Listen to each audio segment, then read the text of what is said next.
Welcome back to Access Africa.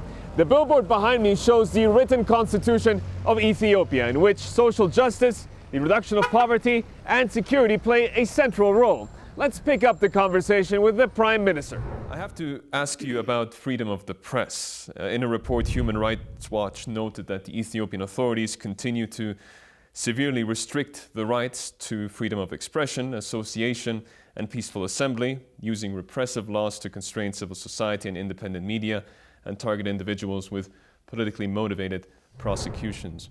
How do you respond to that criticism? Human Rights Watch is an ideological mechanism for some of ideologically driven groups.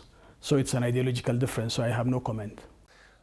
The concern about human rights was also echoed by the US State Department in the report. It was quite a few years back, but they had also a few reservations on that. So it's not just Human Rights Watch.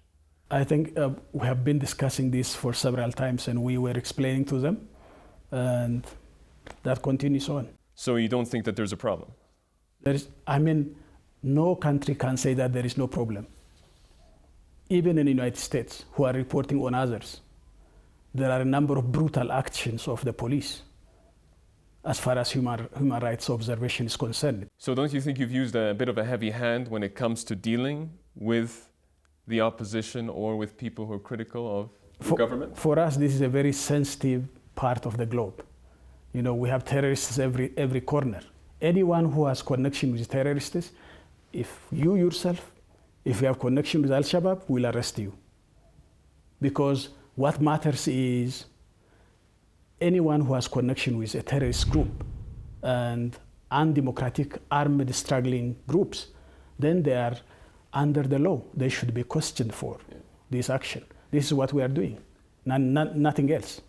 Your predecessor, Meles Zenawi, ran the country for 17 years, was a charismatic figure on the world stage. That's a big act to follow. How does your administration set itself apart from his?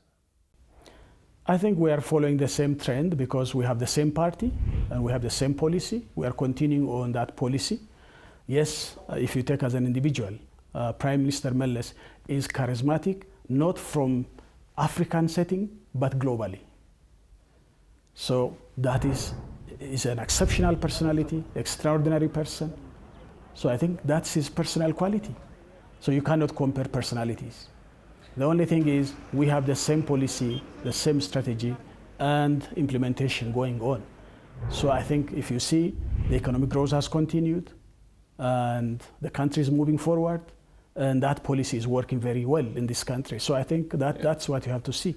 One of the reports I was reading described you as a more consensual person, willing to listen to more opinions. You think that leads to a slower government machine? That means, to the contrary, Prime Minister Meles was not consensual. He's not listening. That's wrong. Doesn't mean he's not listening. Well, you said it, you know. No, it's not black or white. One is slightly more consensual, the other slightly less consensual. That is what I was getting. That's wrong. We have always a collective leadership in the country. I mean, in EPRDF as a ruling party. So that's why I say consensus is always there. In the times of Prime Minister Meles, also now. Bill and Hillary Clinton, in their autobiographies, claim one of the things politicians need to think about is their legacy. Prime Minister, what will your legacy be? Extricating my people from the poverty. Prime Minister Hailemariam Desalegn, thank you very much for joining us on Access Africa. My pleasure. Thank you so much for coming. Thank you very much. Thanks a lot. Thanks.